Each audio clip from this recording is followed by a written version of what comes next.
എല്ലാ മേഖലയിലും ഉള്ള പോലെ തന്നെ റീലൊക്കേഷൻ്റെ കാര്യത്തിലും സ്കാംസ് നടക്കുന്നുണ്ട്. ഇത്തരത്തിലുള്ള ഫ്രോഡ് കമ്പനികൾ ചിലപ്പോൾ ഡെലിവറിക്ക് മുന്നേ തന്നെ പേയ്മെൻറ്റ് ആവശ്യപ്പെടാറുണ്ട്. ചിലപ്പോൾ ട്രാൻസ്പോർട്ടേഷൻ്റെ സമയത്ത് തന്നെ സാധനങ്ങൾ മിസ്സാവുന്ന സാഹചര്യങ്ങളും കണ്ടുവരാറുണ്ട്.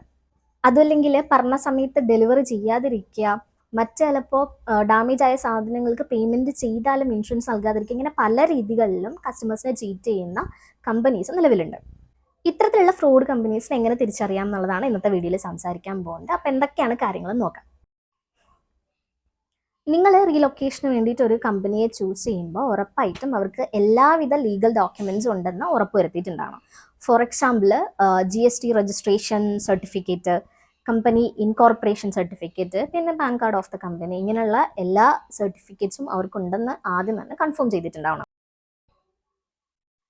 ജെനുവിൻ ആയിട്ടുള്ള കമ്പനി ആണെന്നുണ്ടെങ്കിൽ ഉറപ്പായിട്ടും അവർക്കൊരു രജിസ്റ്റേർഡ് ഓഫീസ് ഉണ്ടായിരിക്കും. അപ്പം നിങ്ങൾ ഓഫീസ് വിസിറ്റ് ചെയ്യുന്നതിലൂടെ അവർക്ക് അഡിക്വേറ്റ് ആയിട്ടുള്ള ഫെസിലിറ്റീസ് ഉണ്ടോ, പിന്നെ അവരുടെ കസ്റ്റമർ ഡീലിങ്സ് എങ്ങനെയാണ്, പിന്നെ നിങ്ങൾക്ക് ആ കമ്പനിയെക്കുറിച്ച് എന്തെങ്കിലും ഡൗട്ട്സ് ഉണ്ടെന്നുണ്ടെങ്കിൽ ഇതൊക്കെ ക്ലിയർ ചെയ്യാൻ വേണ്ടിയിട്ട് ആ ഓഫീസ് വിസിറ്റ് നിങ്ങളെ ഹെൽപ്പ് ചെയ്യും. നിങ്ങളൊരു മൂവിങ് കമ്പനിയെ ചൂസ് ചെയ്യുമ്പോൾ ഗൂഗിൾ റിവ്യൂസ്, അതുപോലെ തന്നെ അവരുടെ സോഷ്യൽ മീഡിയ ഹാൻഡിൽസിലെ കമൻസും റിവ്യൂസും ഒക്കെ കൺസിഡർ ചെയ്യുന്നത് നല്ലതാണ്.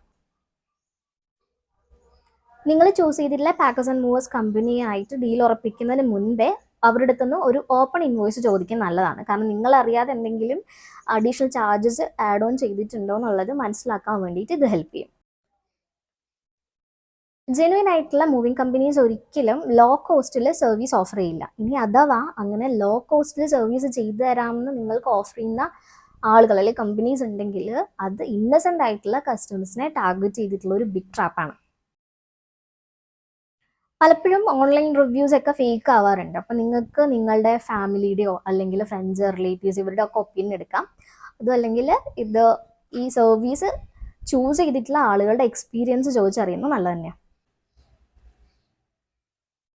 ഫ്രോഡുലൻ്റ് ആയിട്ടുള്ള കമ്പനീസ് ഇൻഷുറൻസ് ഫീ അഡീഷണൽ ചാർജ് എന്ന രീതിയിൽ കാണിക്കാറുണ്ട്. അവരത് സാധനങ്ങൾ ഇൻഷുറൻസ് ചെയ്യാതെ നൈസായിട്ട് ആ തുക വലിക്കുകയും ചെയ്യും. അപ്പോൾ ഇങ്ങനെയുള്ള കാര്യങ്ങളൊക്കെ ഒന്ന് ശ്രദ്ധിച്ചിട്ട് വേണം നിങ്ങൾ കമ്പനി ചൂസ് ചെയ്യാൻ വേണ്ടിയിട്ട്.